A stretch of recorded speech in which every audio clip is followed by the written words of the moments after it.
ধন্যবাদ। আজকে সবাই সুন্দর বক্তব্য রেখেছেন। বাংলাদেশ ওয়েলফেয়ার পরিষদ কেন্দ্রীয় নির্বাহী কমিটির সাধারণ সম্পাদক এম জুয়েল রানা এখন বক্তব্য দিবেন এবং পরামর্শ দেবেন বাংলাদেশ ওয়েলফেয়ার পরিষদ কেন্দ্রীয় নির্বাহী কমিটির সিনিয়র সহসভাপতি অধ্যাপক তাজ ফারজানা শামীম, তাজ ফারজানা আফরোজা শামীম।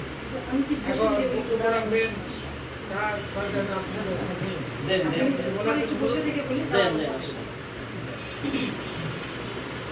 সভাপতি মির্জা রুফার জাহান, আমাদের প্রাণপ্রিয় সংগঠনের কেন্দ্রবিন্দু জহিরুদ্দিন বাবু, তারপর উপস্থিত ফারিয়া হাফিদুল, আসসালামু আলাইকুম। প্রথমে আমি ধন্যবাদ জানাই যে এরকম একটা বৃষ্টির ভিতরে যারা এসছে, খুব কষ্ট করে এসছে, আমরা কষ্ট করে এসছি, যে ওটা আন্তরিক ধন্যবাদ, নাসিরকেও আন্তরিক ধন্যবাদ। আর যারা আসতে পারেননি তারা জানিয়েছেন, তাদেরকেও অসংখ্য অসংখ্য ধন্যবাদ। আসলে সংগঠনটি হাঁটি হাঁটি পা করে এগোচ্ছে। তো আমাদের ভিতরে একনিষ্ঠ ভালোবাসা আমি লক্ষ্য করছি। নিয়মিত যারা আসছেন, যেমন জুয়েল একনিষ্ঠভাবে আমাদের পাশে আছে, আমাকে খুব ভালো লাগছে। আজকে মাসুদও উপস্থিত ছিলেন, খুব ভালো লাগছে, বাকিগুলো আছি। আচ্ছা, যাই হোক, সবাইকে অসংখ্য অসংখ্য আবারও ধন্যবাদ। এখন সংগঠনের মূল আজকের বিষয় হলো বাৎসরিক যে ফিটা। আমি বিশেষভাবে অনুরোধ করব বাৎসরিক ফিটা দেওয়ার জন্য। বাৎসরিক ফিটা দিবে যারা সদস্যরা যারা দিবে আর কি, এরকম একটা আলোচনা হয়েছে। বাৎসরিক ফির উপরে কিন্তু আমাদের সদস্যদের কিছু সামান্য কিছু করে আমাদের লভ্যাংশ দিতে হবে। সেটা আমরা কীভাবে দেব সেটা পরবর্তীতে আলোচনা করেই আমরা সেটা সিদ্ধান্ত নেওয়া হবে, কিন্তু দিতে হবে। এটা আমাদের একটা উৎসাহ থাকবে, সেটাতে হলে বার্ষিক টাকাটা দিতে উৎসাহ হতো। আর আরেকটা বিষয় নিয়ে আমি আলোচনা করতে চাই, সেটা হলো যে অনুদান অবশ্যই দিতে হবে। সামর্থ্য অনুযায়ী আমরা এটা ফিক্সড নির্ধারণ করবো না।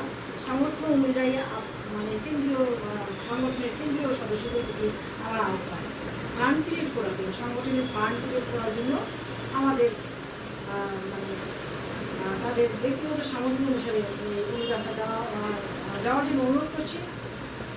তো সর্বপ্রথম আমি এটা ডিক্লার দিচ্ছি, আমি হয়তো বা যদি চেক আজকে নিতে চাই, সভাপতি সাহেব তারাতে আমি চেক অর্পণ করতে পারি। আমি 1 লক্ষ টাকা পর্যন্ত সংগঠনে অনুদানটা আমি দেওয়ার সিদ্ধান্ত নিয়েছি। এটা শুধু সংগঠনে এটাই দিয়ে সভাপতি যে ব্যবসাটা করবেন, সে ব্যবসার লভ্যাংশগুলো সম্পূর্ণই সংগঠনেই ব্যয় হবে। আমি নিজের স্বার্থে এগিয়ে দিতে চাই, সেটা হলো যে যে লভ্যাংশটা আসবে, সাপোজ এই যে এখানে আজকে যে আমরা মিটিং করছি, এটা একটা খরচা, হয়তো আমার পকেট থেকে যায়, হয়তো সভাপতির পকেট থেকে যায়, তারপর জহিরুদ্দিন মহবুব সাহেবের পকেট থেকে যায়। আমি চাই কারণ পকেট থেকে আর না যায়, ওই ফান্ড থেকে এই অনুষ্ঠানগুলো মানে এই আপ্যায়নগুলো হবে। শুধু এইটা না, হয়তো আমরা কোথাও একটা তুলে যাচ্ছি, সেখানেও আনুষঙ্গিক খরচার প্রয়োজন আছে, আমরা কারোর কাছ থেকে নিলাম না, আমাদের ওখান থেকে ওই খরচাপাতিগুলো দিতে যাই হোক। এই কারণে আমি এটা দিতে সিদ্ধান্ত গ্রহণ করেছি। আশা করি আপনাদের সামর্থ্য অনুসারে আপনারা এটা দেওয়ার চেষ্টা করবেন। তারপরে আমাদের রেজিস্ট্রেশনের কী আছে নাকি, দেখেন একটা সংগঠন সবাই মিলে যদি এগিয়ে না আসা হয়, তাহলে সংগঠনকে টিকিয়ে রাখা যাবে না। আমরা কিন্তু জনস্বার্থেই নেমেছি, তাই নয় কি? জনসেবার কারণে কিন্তু এটি ব্যক্তিগত সুবিধার জন্য কিন্তু আমরা এই সংগঠনে আসি, সমাজসেবা করার জন্য। সমাজসেবা কিন্তু তৈরি করে, যেমন আমাদের জুয়েল সাহেব বললেন যে একটা চায়ের দোকান দিয়েও কিন্তু আমরা সরাসরি আপনার যে শেয়ারগুলো দিচ্ছেন, সেখান থেকে আপনার একটা টল দিলেন, ওই টল দিলেও কিন্তু একটা ইনকাম আসে।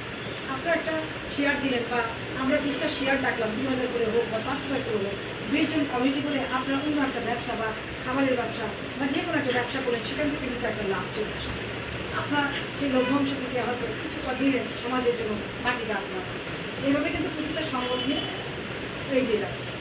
যাই হোক, আর পয়েন্টগুলো কী ছিল, যেমন বাৎসরিক চাঁদার পয়েন্টটা ছিল, অনুদানের পয়েন্টটাও ছিল, রেজিস্ট্রেশন ছিল। হ্যাঁ হ্যাঁ, রেজিস্ট্রেশন সম্পর্কে আপনারা যখন অনুদান দিলেন ওখান থেকে আমাদের রেজিস্ট্রেশনের খরচাটাই চলে আসবে। হ্যাঁ, রেজিস্ট্রেশনে কিন্তু আসলে আমি জহিরুদ্দিন মোহাম্মদ সাহেবের অভিজ্ঞতা শুনে যেটা জানি যে রেজিস্ট্রেশন আসলে একটু তার খরচার বিষয় আছে। আমরা তো টাকা দিয়েও রাখলাম, তারপরে হয়তো দেখা যাচ্ছে না সেটা আমরা পাস করে আনতে পারছি। তাই বলে তো আমরা বসে থাকবো নাকি? আমাদের কার্যক্রম কি বসে থাকবে? আমরা অন্যান্য জায়গায় আমরা কার্যক্রম চালু করবো, যেমন কৃষি করবো, প্রকল্প না, এটা কিন্তু আমরা মানে চালু করে ফেলেছি, আরও করবো। আমাদের সভাপতি কিন্তু এই যে লসের বিষয়টা আমরা দিয়েছি, অনেকেই দিয়েছে, উনি কিন্তু লসের কথা বলেন যে আপনাদের লস হলেও উনি কিন্তু সেটা কভার করে দিয়েছে।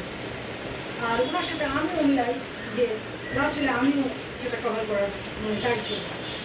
আপনারা যদি শেয়ারে আসেন 5,000 টাকা করে হোক বা 2,000 টাকা করে হোক, তাই না? লস হলে সেটা আমরা দিতে পারবো, লাভ দিতে পারলাম না, কিন্তু আসলটাতে আপনাদের ক্ষতিগ্রস্ত আমরা মানে করবো না। এটা আপনারা নিশ্চিন্ত থাকেন, এখানে আমিও সেই দায়ভার আমিও মাথা পেতে নিব। তো যাই হোক, আর কথা বাড়াতে চাই না। আমার মনে হয় আজকে মিটিংয়ের পরিসর এইটুকুই ছিল নাকি না? আচ্ছা, থ্যাংক ইউ, সকলকে ধন্যবাদ। আসসালামু আলাইকুম।